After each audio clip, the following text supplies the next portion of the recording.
কোরআনকে একদিন প্রশ্ন করলাম, ও কোরআন তোমার বাড়িটা কোথায়? কোরআন থেকে সঙ্গে সঙ্গে জবাব পেয়ে গেলাম। 30 নাম্বার পারা থেকে বলল ফি লাউহিন মাহফুজ, আমার বাড়ি হলো লাউহে মাহফুজে। এটা আওয়াজ করে জোরে কন্যা সুবহানাল্লাহ। আমার তখন প্রশ্ন জানো, বুঝলাম লাউহে মাহফুজে, কিন্তু এত দূর থেকে কোরআন তুমি কার মাধ্যমে এসেছ সেটা একটু বলো। কোরআন সঙ্গে সঙ্গে বলে দিল আমি কার মাধ্যমে আসছি সেটাও শোনো। নাযালা বিহি রূহুল আমিন, হযরতে জিবরাইলের মাধ্যমে আমি পৃথিবীতে এসেছি। এবার আমার প্রশ্ন হলো, বাড়ি ওখানে আসছো জিবরাইলের মাধ্যমে, তো দুনিয়াতে তোমারে পড়বে তাকে সেটাও একটু বলো। পাহাড় পর্বত নদী নালা সমুদ্র তোমাকে পড়বে নাকি কে পড়বে সেটাও বলো। কোরআন সঙ্গে সঙ্গে কি সুন্দর করে জবাব দিয়ে দিল, কে আমারে পড়বে সেটাও শোনো। হাযা বায়ানুল লিন-নাসি ওয়া হুদাল লিন-নাস, সমগ্র মানুষের জন্য কোরআন আমি হেদায়াত স্বরূপে এসেছি। এই কোরআন পৃথিবীর মানুষরা আমাকে পড়বে। এভাবে আমি ঘন্টার পর ঘন্টা কথা বলেছিলাম। এত আশ্চর্য ধরনের কিতাব, আমি অবাক হয়ে গিয়েছি আর বুঝতে পেরেছি এটা স্রষ্টা ছাড়া অন্য কারো হতে পারে না। সেজন্য কোরআন একটা বিস্ময়কর কিতাব। কোরআন মানুষের জীবনের কথা বলে, অর্থনীতি রাজনীতির কথা বলে, সম্পদ আহরণ এবং তা সঞ্চয় ও বিতরণ এবং খরচের সীমা পরিসীমা নির্ধারণ করে। কোরআন নারী অধিকারের কথা বলে, কোরআনে দিন মিসকিন বিধবা অসহায়দের সংরক্ষণের কথা বলে, কোরআন বিজ্ঞান দর্শনের কথা বলে, কোরআন ভুলে যাওয়া ইতিহাসকে তুলে ধরেন, অমুসলিমদের অধিকারের কথা বলে, সাদা কালো বর্ণ বৈষম্য দূর করেন, মানুষকে মানুষের সমান অধিকার প্রদান করেন। কোরআন উত্তরাধিকারী আইন, ফৌজদারি দণ্ডবিধি, স্বরাষ্ট্রনীতি, পররাষ্ট্রনীতি, যুদ্ধনীতি, ক্ষতত্ব ভূতত্ব নৃতত্ব, জ্যোতির্বিজ্ঞান সহ মানব জীবনের প্রয়োজন এবং তার সকল বিষয় সুস্পষ্ট বর্ণনা ও ধামরাই বেরবই মুজাহিদেরা বন দিয়ে শুনে রাখো।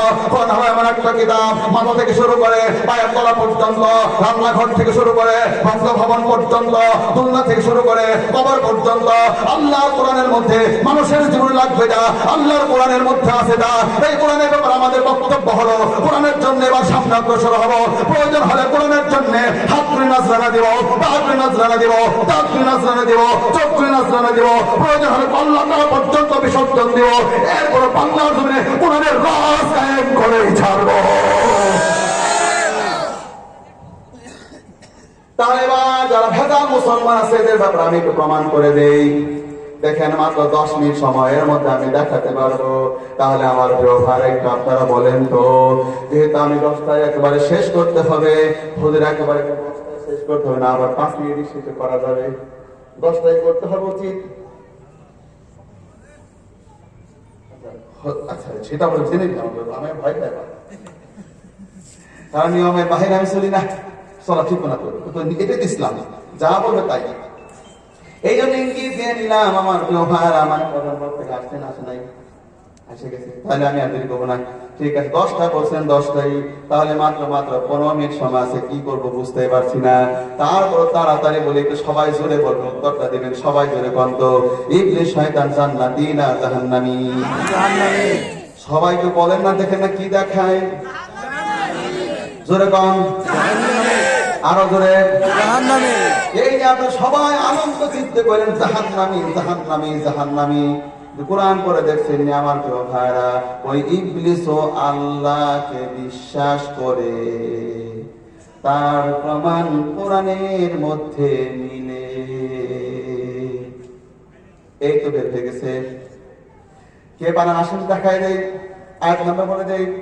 আয়াত নাম্বার হলো 36, সূরার নাম হিজর, পা নাম্বার হলো 14, পৃষ্ঠা নাম্বার হলো 3। এটা আমার সামনে বের হয়ে গেল। ইবলিসকে আল্লাহ তাআলা যখন বলল যা যা বের হয়ে যা, ইবলিস যখন ইবলিস হয়ে গেল, এরপর আল্লাহর কাছে ফরিয়াদ করছে। ওই ফরিয়াদের মধ্যে ইবলিস আল্লাহকে রব বলে ডাকতেছে। এটা কোরআন আবার নোট করে রেখে দিয়েছে। রব্বি ফাআনজিরনি ইলা ইয়াউমি ইউবআসুন।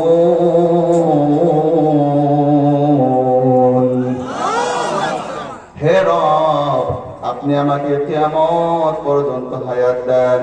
হে রব, আপনি আমাকে কিয়ামত পর্যন্ত হায়াত দেন। এই পৃষ্ঠাতে 2 বার ইবলিস আল্লাহকে রব বলেছে, যে রব্বি রব্বি। নিজেই পড়ে দেখেন, রবের অর্থ 19টি, হায়াত দাতা, রিজিক দাতা, বিধান দাতা, পালন কর্তা। যেহেতু ইবলিস আল্লাহকে রব বললো, এতেই প্রমাণ হলো ইবলিস আল্লাহকে বিশ্বাস করলো। এখানে শুধু শেষ নয়, ইবলিস আল্লাহর কাছে ফরিয়াদও করেছে, আল্লাহকে বলেছে, আল্লাহ আপনি আমাকে হায়াত দিবেন। আল্লাহর কাছে চাইলো, আল্লাহর থেকে পাইলো, আল্লাহর কাছে চাইলো, আল্লাহর কাছ থেকে পাইলো। কোরআনের 22 নম্বর পারা সূরা ফাতিরের মধ্যে বলা আছে, ইয়া আইয়ুহান নাস আনতুমুল ফুকারাউ ইলাল্লাহ। হে মানুষ, তোরা সবাই হলো আল্লাহর দরবারে ফকির। তাদের ইমাম ফকির, মুসল্লি ফকির, ড্রাইভার ফকির, প্যাসেঞ্জার ফকির, টিচার ফকির, ছাত্ররা ফকির, তাদের নারীরা ফকির, সব পুরুষরা ফকির, ছোটরা ফকির, বড়রা ফকির, দেশের রাজা ফকির, প্রজারা ফকির। এক কথায় তাম দুনিয়াতে মানুষের সংখ্যা যত, আল্লাহর দরবারে ফকিরের সংখ্যাও হলো তত। এটা ওয়াজে জোরে কন্যা ঠিক কিনা? ইয়া ইলাহি ইয়া ইলাহি কবুল কর আমার বন্দেগী, আমার জীবন, আমার মরণ, আমার জিন্দেগী।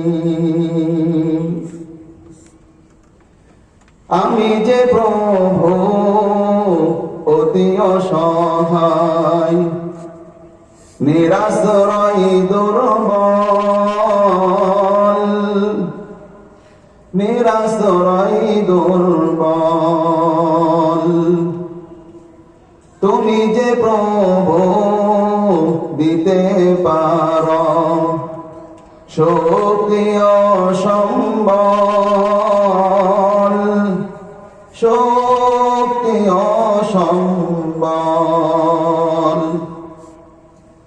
তাই দয়াময়, তাই দয়াময় দাও গো আমায় দিনের অনুভূতি। আমার জীবন, আমার মরণ, আমার জিন্দেগী। তুমি যে কারো হাত ফিরাও না প্রভু, যে যখন হাত তুলেছে, যে যখন হাত তুলেছে। তুমি যে কাউকে ভুলো না প্রভু, যে তোমাকে ভুলেছে, যে তোমাকে ভুলেছে। তাই দয়াময়, তাই দয়াময় বানাও গো আমায় দিনের অনুরাগী। আমার জীবন, আমার মরণ, আমার জিন্দেগী। ইয়া ইলাহি ইয়া ইলাহি কবুল কর আমার বন্দেগী। আমার জীবন, আমার মরণ, আমার জিন্দেগী। কন্যা মারহাবা। এখন কোরআন পড়ে কি বুঝতে পারলেন? আল্লাহ হচ্ছেন দাতা।